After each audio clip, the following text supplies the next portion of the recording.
খাবারের অভাবে প্রায় সারা বছরই রোজা রেখে কাটিয়ে দেন মুয়াজ্জিন আব্দুল্লাহ আল মামুন। ৬৫ বছর বয়সে এই মানুষটির জীবন যেন এক করুণ উপাখ্যান। যখন পুরো দুনিয়া ভোগের নেশায় মত্ত, তখন পিরোজপুরের মঠবাড়িয়ার এক কোণে এক জরাজীর্ণ মসজিদে নিভৃতে খোদার ইবাদতে মগ্ন থাকেন এই মানুষটি। তার জীবনে অভাব আছে, অনাহার আছে, মাথার উপর শক্ত কোনো ছাদ নেই, কিন্তু আছে অটল বিশ্বাস আর অসীম ধৈর্য। অভাবের তীব্রতাকে তিনি জয় করেছেন আধ্যাত্মিক সাধনার মধ্য দিয়ে। প্রায় ৩ দশক ধরে মঠবাড়িয়া পৌরসভার ৭ নম্বর ওয়ার্ডের গোরস্থান জামে মসজিদে মুয়াজ্জিনের দায়িত্ব পালন করছেন আব্দুল্লাহ আল মামুন। দীর্ঘ এই ৩০ বছরে তিনি দিনে ৫ বার আজান দেওয়ার পাশাপাশি মসজিদের প্রতিটি কোণ পরিষ্কার রাখা থেকে শুরু করে মুসল্লিদের খেদমত করা সবই নিজের পবিত্র দায়িত্ব মনে করে পালন করেছেন। এই দীর্ঘ সেবার বিনিময়ে তিনি সম্মানী হিসেবে পান মাসে মাত্র ১৫০০ টাকা।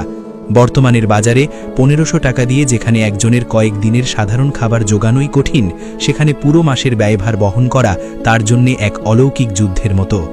এই চরম অর্থ সংকটের কারণেই তার জীবনের অধিকাংশ দিন কাটে উপবাসে।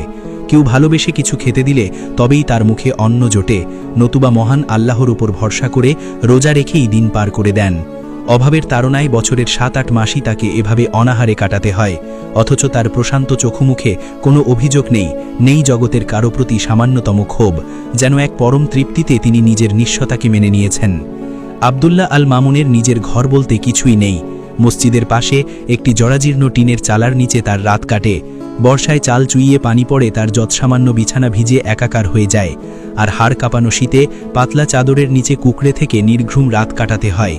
একটি পুরনো বিছানা, একটি মশারি আর গুটি কয়েক থালা বাসনই তার জাগতিক সম্পদ।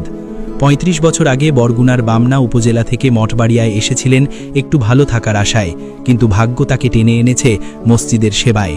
বাবা নাদির আলী দরবেশের প্রাণ বিয়োগের পর তাকে এই মঠবাড়িয়াতেই দাফন করা হয়।